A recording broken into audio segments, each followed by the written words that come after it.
Hey, mambo vipi? Karibu sana, tunaendelea na kujifunza Python programming language na bado tupo katika mada ya list na tuple, na video hii ya leo kuna kitu cha umuhimu sana ambacho tutakwenda kujifunza na ambavyo vinafuata pia vitakuwa vina umuhimu wake. So katika Python kuna methods mbalimbali ambazo zinatumika kuweza kufanya kazi na listi. Na method hizi zinaweza kukusaidia wewe kuongeza, kuondoa, kufuta, kupangilia na kufanya mambo mengine mbalimbali katika elementi zako ambazo zinapatikana katika listi. So baadhi ya hizo methods ambazo tutakwenda kujifunza katika playlist hii ya Python ni hizi hapa. Kuna append, kuna index, kuna insert, kuna sort, kuna remove, kuna reverse. Kila moja hapa inafanya kazi yake maalum. Okay? So leo katika video hii tutaanza na append, ambayo tutaweza kuona kwa kupitia mfano jinsi gani ambavyo inafanya kazi na kipi haswa inafanya katika listi zetu. Labda nikuelezee tu kwa uchache wake juu hizi, na kila moja tutakapokuwa tunajifunza tutakuwa tunaiangalia kiundani. Hii append inachokwenda kufanya inaenda kuongeza elements fulani katika listi yako, na mara nyingi inakuwa sio mara nyingi, na ndio ilivyo, inakaa mwisho wa listi yako. Kwa mfano upo na listi yako ya numbers, okay, sawa, na humu upo na listi zako 1, 2, 3, 4, 5. Sasa ikitokea unahitaji kuongeza element nyingine hapa, tuseme value ya 6, basi utatumia hii append method kuweza kufanya hivyo, na siku zote inakuwa inawekwa huku mwisho kabisa ya listi yako. Baada ya 5 itakaa 6. Tutaenda kuona muda so mrefu tutakapofanya mfano katika video hii tutaenda kujifunza append kwanza. So kuna index. Index hii kikubwa ambacho inaenda kufanya, inarudisha ile nafasi ya elementi ya kwanza ama elementi fulani katika listi yako. Tutakwenda kuiona pia nayo method hii inafanya kazi. Kuna insert, ipo tofauti kidogo na append. Insert inaenda kuingiza element nyingine katika listi yako, value nyingine, lakini kwenye nafasi maalum. Mfano unahitaji kuingiza 6 hapa katika hii list yetu ya numbers, lakini hiyo 6 unahitaji ije kukaa hapa ilipo 3. Kwa hiyo unaweza kutumia insert kuweza kufanya hivyo.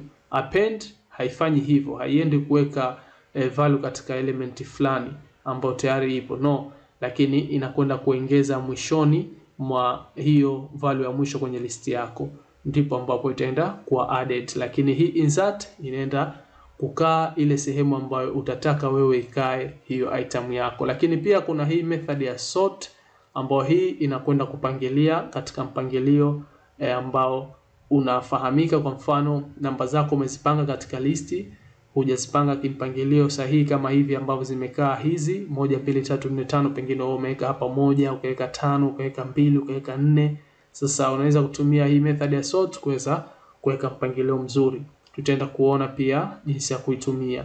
Lakini pia kuna hii remove, kama ilivyo jina lake, unaenda kuondoa elementi fulani katika listi yako kwa kuweza kuifuta moja kwa moja hiyo item, na ikitokea umefuta item ambayo haipo, basi itakuletea error, na tunaita value error.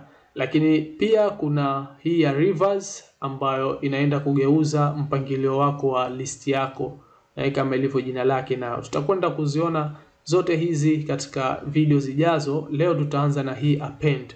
So acha tuingie moja kwa moja katika mfano wetu na kuona hii method ya append inavyofanya kazi na jinsi ambavyo inaandikwa.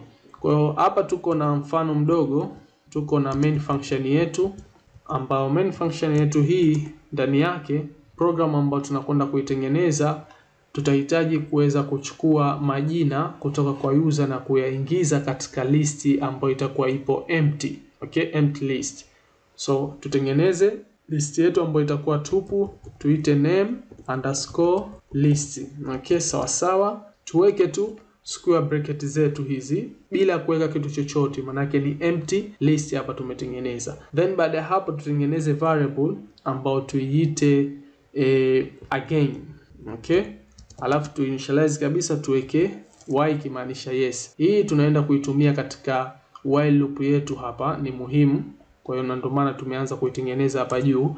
So wacha tuweze kutengeneza while loop yetu, kwa sababu tutahitaji kumuuliza user, je, kuna jina jingine ambalo unataka kuliadd?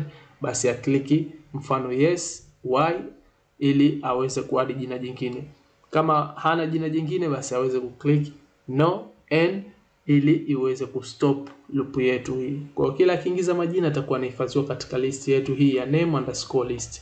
So while again variable yetu hapa tulio declare hapa ambayo imechukua y, okay, ikiwa ni sawasawa na character ya y, basi kama ni true iweze kuingia humu ndani na ifanye hiki ambacho kimo ndani humu. Ndani kuna nini? Tupo na hii variable yetu ambayo itakwenda kuhifadhi jibu la user, ambayo itakwenda kuhifadhi lile jina ambalo ataingiza huyo user na litakwenda kuhifadhiwa katika list yetu. So name so na input mabano yetu, then tuweke tu ujumbe mfupi hapa, weka jina, okay. Then baada hapo acha tuingize hayo majina ambayo yatakuja kutoka kwa user kuingia kwenye list yetu. Na tumesema tunatumia hii method ya append kuweza kufanya hivyo, kuadd jina ama kuadd element katika list yako, okay. So hapa tutaita mimi list yangu hapo ambayo tumeita name_list dot. Kumbuka method ukitaka kuweza kuiaccess unatumia dot, okay. Dot append imekuja hapo. Unaona nilivyoandika tu dot hapa zimekuja nyingi tu. Unaona hizi zote hizi unaweza kuzitumia na kila moja ina kazi yake hapa katika listi. Nilivyoweka tu jina la list yangu, nilivyoweka tu dot, kuna method mbalimbali zimekuja hapa. Kwa hiyo tutaanza na hii append sisi. So append then rounded bracket, na ndani ya rounded bracket yetu tunaweka variable yetu ya name. Maana yake nini kuweka variable ya name hapa? Si ataingiza jina user, lile jina litahifadhiwa katika variable ya name. Kwa hiyo hii itakuja itaingizwa hapa. Na ikiingizwa hapa, kumbuka tumetumia method ya append, kwa hiyo itaenda kuhifadhiwa katika list yetu hii. Tutaenda kuona hapa. Then baada ya kuweza kufanya hivyo, wacha tuweze kuprint, kwa sababu tunahitaji kumwambia je, kuna majina mengine ambayo anahitaji kuingiza.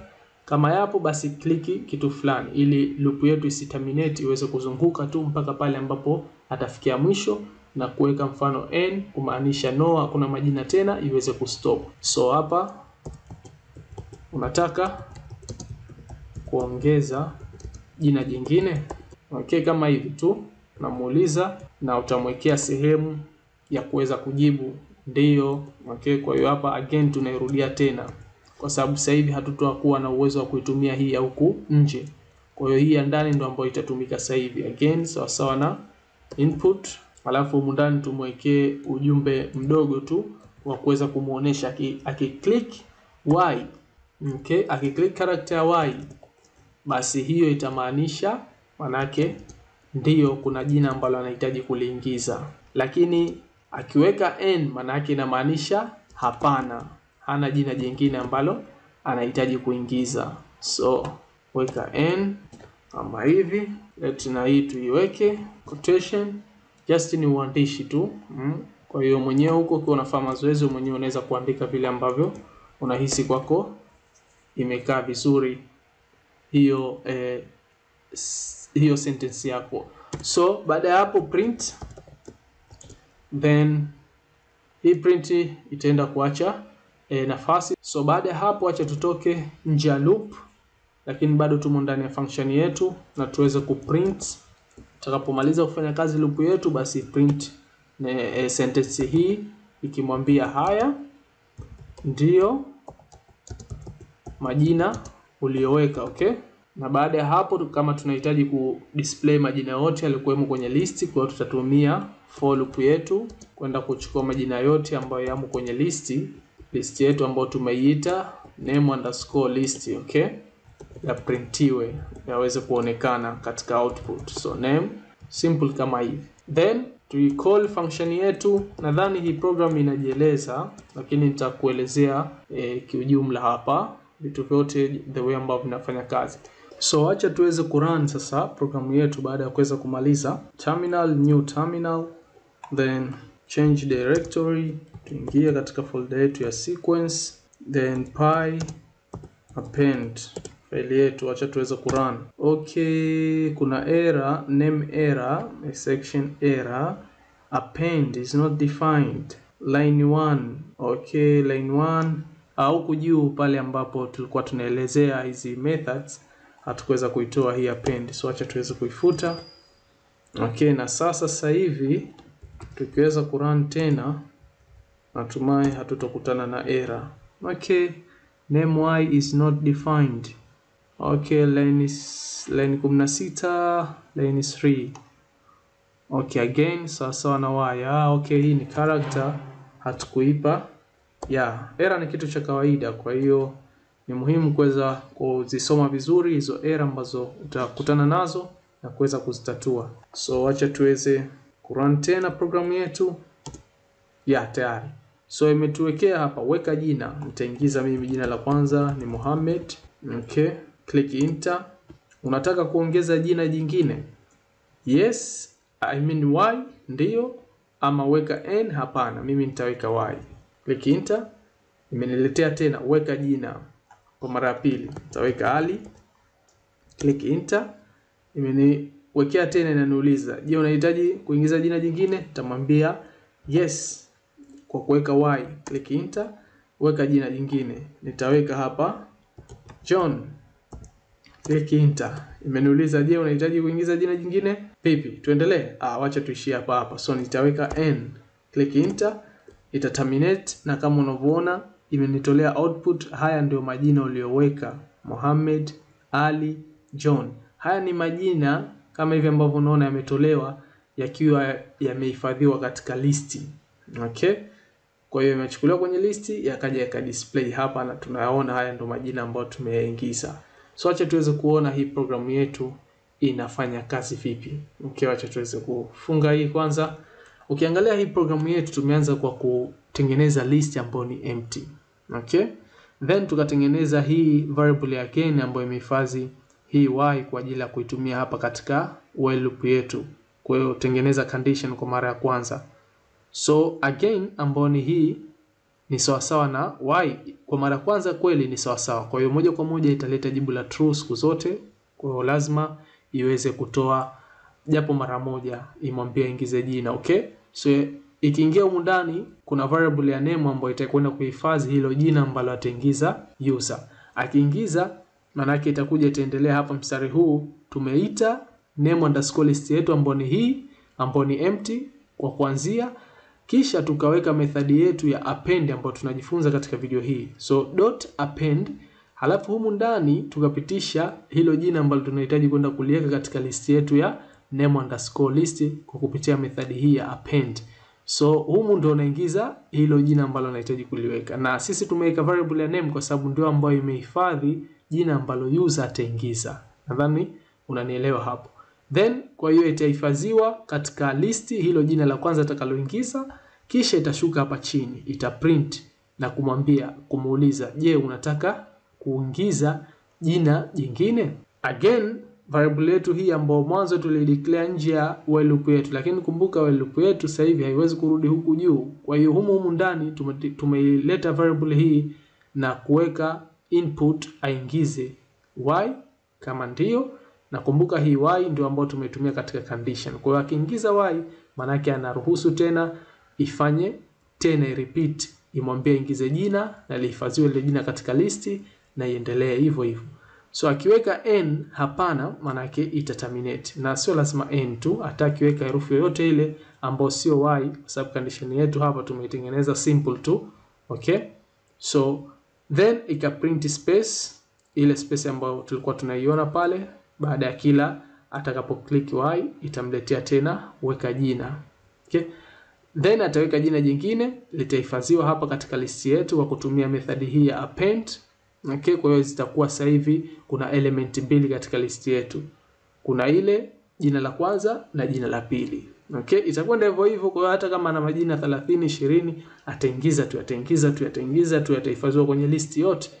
Atakapofika jina la mwisho na kumaliza, then ataingiza n au ataingiza herufi yoyote, hii loop yetu ita stop run na itakuja huku nje ya loop yetu itaprint haya ndio majina uliyoweka, itatoa sentence hiyo na kisha itakwenda kufanya hii loop ya kuweza kuprint zile elementi zote zilizomo katika listi yetu ya name_list.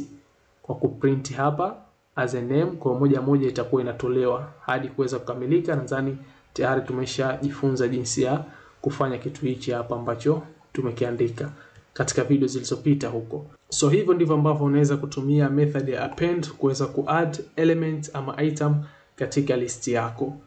So endelea kufuatilia YouTube channel yangu, like video hii kama una maoni, una maswali, kuna sehemu hujanielewa unaweza kuniuliza katika sehemu ya comment tukaweza kusaidiana. Katika video ambayo inafuata tutakuja kujifunza aina nyingine ya method ambazo tuliweza kuziona hapa mwanzoni kabisa. Asante sana.